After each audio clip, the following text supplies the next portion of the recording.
Hello students, and welcome back to another geometry video.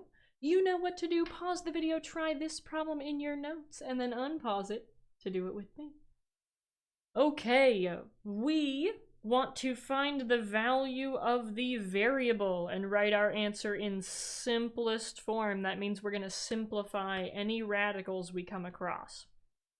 So, we know that the legs are congruent. That tells us that because we have a right angle and two congruent sides, we know we have a 45, 45, 90 triangle, which means that if I have the hypotenuse and I want the leg, I need to divide the hypotenuse.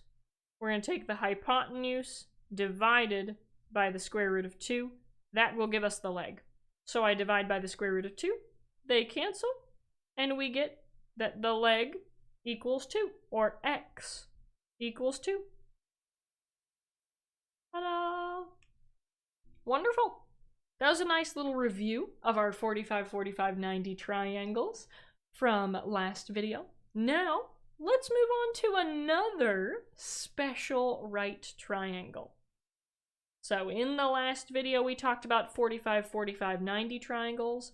Today, in this video, we're talking about 30, 60, 90 triangles. So our learning target is that you know what is a 30, 60, 90 triangle and what properties does it have.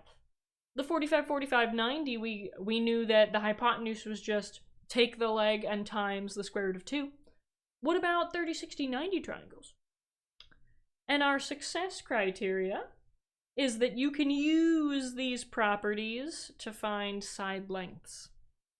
Use the properties of a 30, 60, 90 triangle to find side lengths.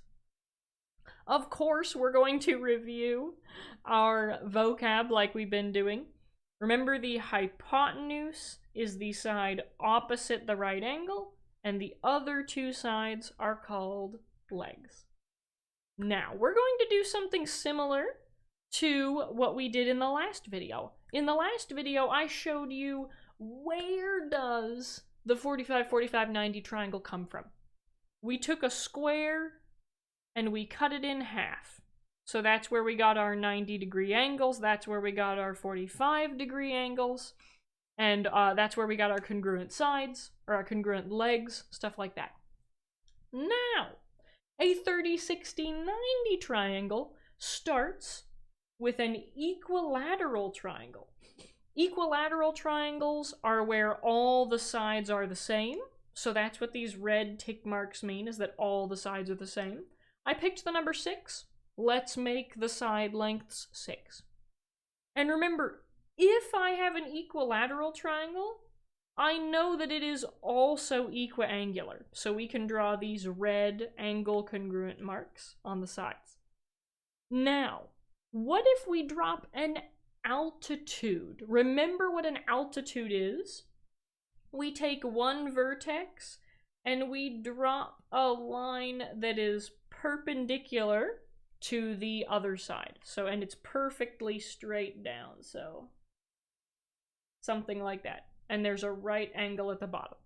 So, if we drop an altitude, now we drop altitudes to do lots of different things. The main one is we can find the height of a triangle by dropping an altitude. We can use base times height to get the area, right? And we're not going to deal with areas, but if we drop an altitude, we'll label it h for height. So, if we drop an altitude, it actually cuts the bottom half of the triangle, or it cuts the bottom side of the triangle in half. So, I have my equilateral triangle here. I drop my altitude, and when I do that, it actually creates the point at which the altitude meets. It cuts the bottom half of the triangle into 2 equal pieces. So now, if my side length is 6, I actually have two parts that are 3 units long. And I still have my 60-degree angle And I also have my 90-degree angle here. Now, we haven't proved this, and if we were in the building, we would. But for the sake of time in this video, the altitude of an equilateral triangle also cuts the top angle in half, bisects the top angle. So we actually have two 30-degree angles up here. And now you'll see where the 30, 60, 90 comes from. And we're going to see more of that on the next slide. So, if we drop an altitude in a equilateral triangle, we get the picture on the right. So dropping an altitude, the process of dropping an altitude gives us this picture here. We have our altitude, that's the height.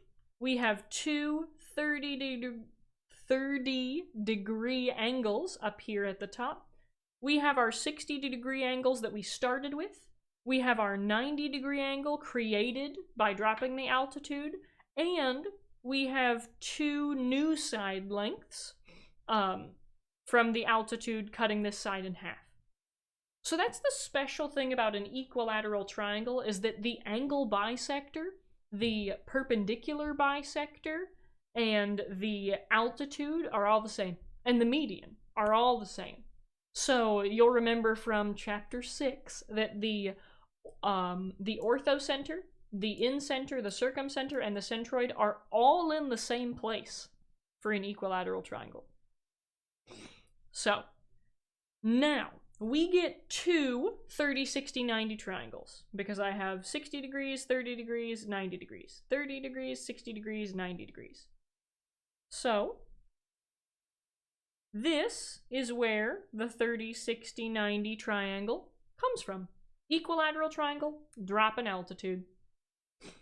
Okay, now, we can see, right, so I took this picture right here, and I took our 30, 60, 90 triangle, and now I'm picking it up and I'm putting it down here. So we still have that this, one of the sides is 6 and the other side is 3, and we have our 30, 60, 90 degrees.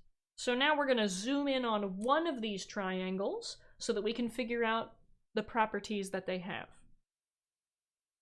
So one property that we can notice straight away is that the hypotenuse is the side opposite the right angle. We call so then we have names for the other two legs. We call this leg the short leg because it's shorter than the long leg. Right, so we have the hypotenuse, and both of these are legs. Both of these other sides that are not the hypotenuse are legs. We call this one the short leg and this one the long leg because this leg is longer than the other one. So we call it the long and the short leg. Okay, so the hypotenuse is 6 in this case. That's just what we chose. You could have picked 4, you could have picked 5. But notice that the short leg is half of the hypotenuse. And I'm going to write that up here. Short leg is half of the hypotenuse. Another way you could write that is that the hypotenuse is double the short leg. If I take the short leg and I multiply by 2, I get the hypotenuse. If I take the hypotenuse and multiply by 1/2, or divide by 2, right? Multiplying by 1/2 and dividing by 2 are the same thing. So if I take the hypotenuse and I multiply by 1/2, I get the short leg. So we already have two properties or two relationships within this 30, 60, 90 triangle. We're going to have lots of relationships. In the 45, 45, 90 triangle, we basically just had legs, hypotenuse. Multiply by the square root of 2, divide by the square root of 2. Because the legs were the same. In a 30, 60, 90 triangle, the legs aren't the same. So we're going to have more different relationships than we did in the 45, 45, 90. Okay, so we know the relationship between the short leg and the hypotenuse. What is the long leg, though? What is the length of the long leg? Well, let's call it x, and we can use the Pythagorean theorem because this is a right triangle. The hypotenuse is c, the other two legs are a and b. So if we have a squared plus b squared equals c squared, we actually have x squared plus 3 squared equals 6 squared. So x squared plus 9 equals 36. We'll subtract 9 on both sides. And x squared is, I should remember this, 36 minus 9 is 27. We're going to take the square root of both sides. X is the square root of 27. But can we simplify this at all? Can we simplify this radical? Well, let's try. Let's try to divide by some squares. So 27 divided by, I'm not going to divide by 36 because 36 is bigger than 27. So obviously I'm going to get a fraction or a decimal. I could divide by 25, but 25 is so close to 27 that I know it's going to be a decimal. So let's try 16. 27 divided by 16, decimal. What about 27 divided by, oh, I know 27 is divisible by 9. 27 divided by 9 is 3. So we can rewrite this as the square root of 9 times 3, or the square root of 9 times the square root of 3, which is 3 times the square root of 3. So the long leg is 3 times the square root of 3. Hey! Do you notice anything about 3 root 3? Sometimes we say, instead of saying square root of 3, we just say root 3. So 3 root 3, that's just the short leg times the square root of 3. So we can say that. We can say the long leg is the square root of 3 times the short leg. And that would also mean that the short leg is the long leg divided by the square root of 3. So these are important. I would write them down because these are going to help you with your homework, right? Finding side lengths. We need to know these relationships. So if I have the short side, I just need to multiply by the square root of 3. If the short leg is 4, oh, long leg is 4 root 3. If the short leg is 16, oh, long leg is 16 times square root of root 3. Or square root of 3. And if I have the long leg, if I know it's 9 times the square root of 3, oh, short leg is 9. If it's 11 times the square root of 3, oh, short leg is 11. If the long leg is 12, I know that the short leg is 12 divided by the square root of 3. We'll need to rationalize that denominator, but we're going to talk about that later. So, you can use these relationships we've just found to find any side lengths in any 30, 60, 90 triangle. All right, let's move on to the theorem. Let's let them say it. So, the hypotenuse, or in a 30, 60, 90 triangle, the hypotenuse is twice as long as the shorter leg, and the longer leg is the square root of 3 times as long as the shorter leg. So let me here, I'll underline this one. There are two things within this.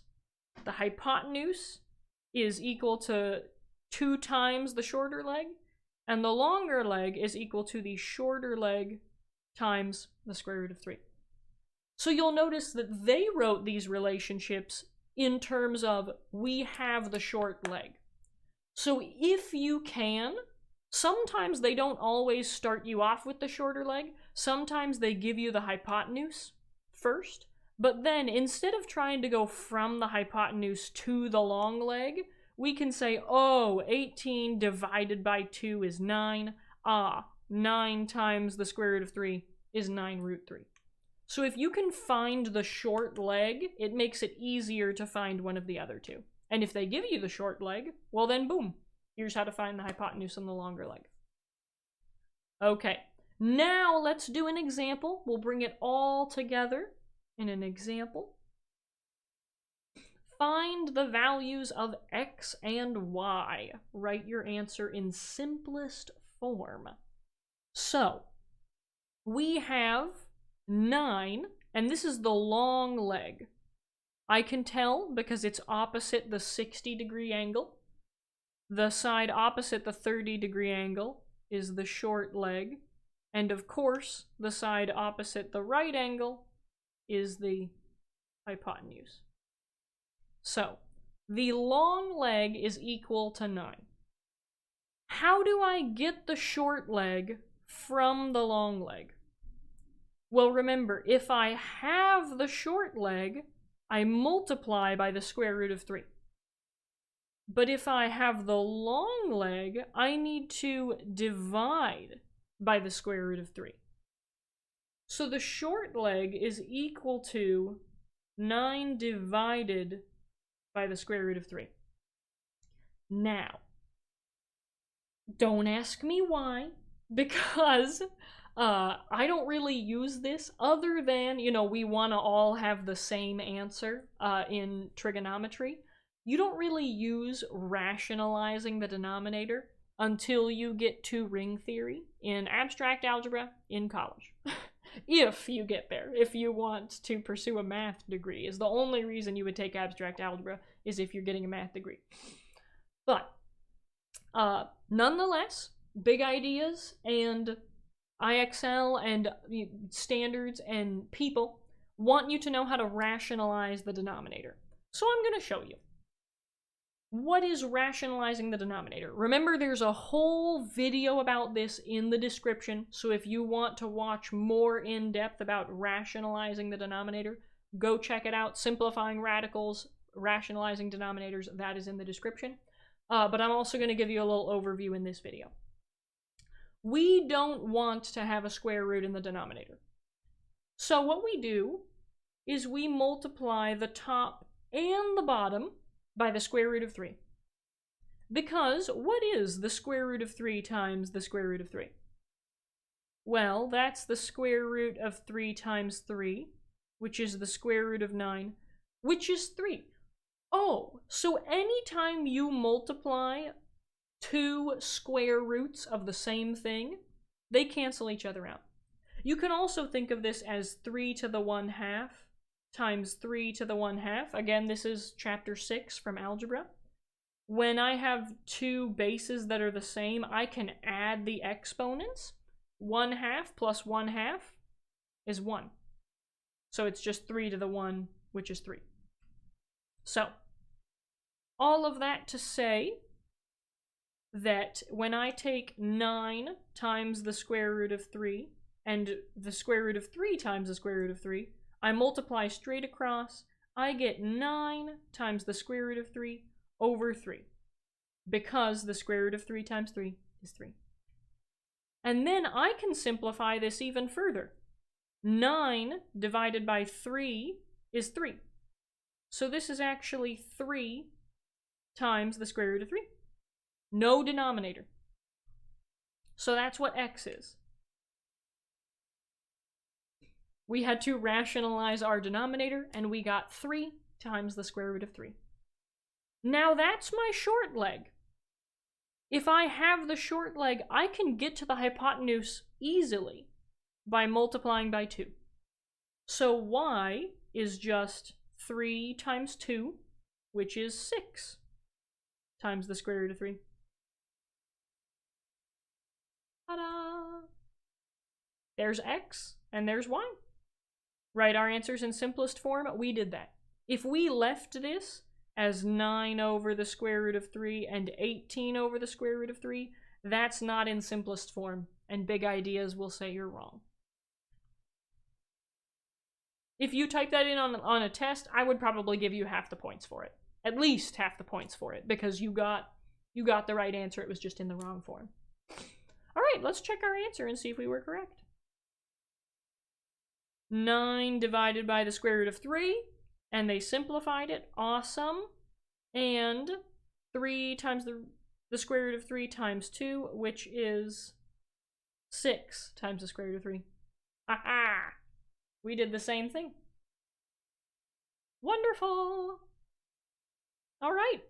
That is all I have for you today. We only did one example. I really, really want you to understand where these special triangles come from and how they're related. It's easier to remember that the short leg is half of the hypotenuse when you know that it was an equilateral triangle that got cut in half. Oh yeah, so half of the hypotenuse. Like, it's easier for me to remember when I think about it in terms of where these triangles came from. So I hope that you find that the same is true for you. I hope that really digging into those explorations helped you understand the square root of 3, square root of 2 stuff. So now is the time to assess your understanding of the learning target and the success criteria. Do you know what a 30, 60, 90 triangle is? Do you know the relationships between the short side, or short leg, long leg, hypotenuse? If so, you're 3, and you are good to help your friends and classmates when you finish the homework. If you're a little iffy, maybe you're like, this was a little bit more complicated than the 45, 45, 90, but I can start the homework, you would be a 2. And if you are totally lost, you're very confused, you don't really know what's going on, that's okay. I have felt that way in so many math classes. Just be sure that you're asking questions and you're getting the help that you need. There's nothing wrong with asking for questions, or asking questions and getting help.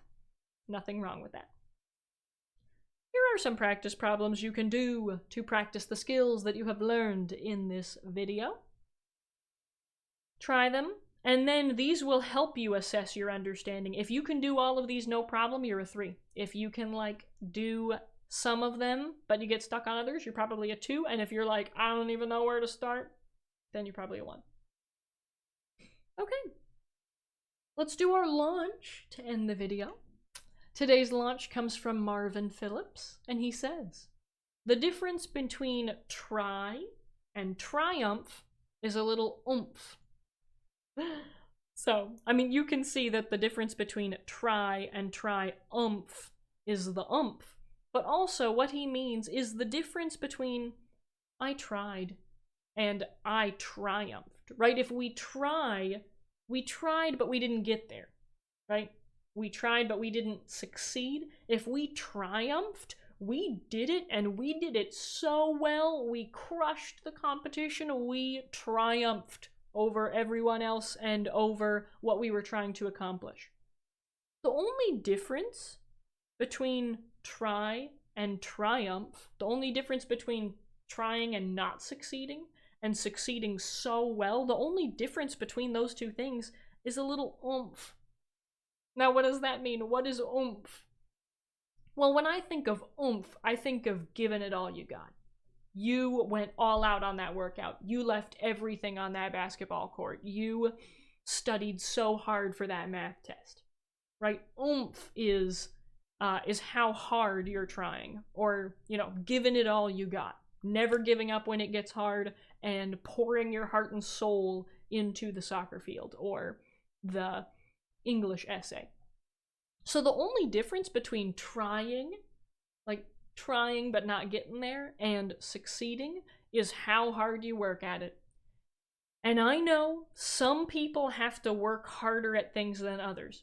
Mr. Dodge gets math a lot faster than I do, okay? I have to work at it a lot harder to really understand what's going on. But that doesn't mean that I give up. I don't look at Mr. Dodge and go, wow, math is for people like him. No, math can be for me too. I want math to be for me, so I'm gonna make it for me. Now I'm not a big history buff. That's okay.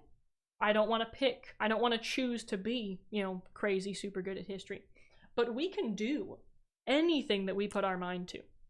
It just takes a little more oomph. So, what is an area of your life that you are trying in, but you would really rather triumph in?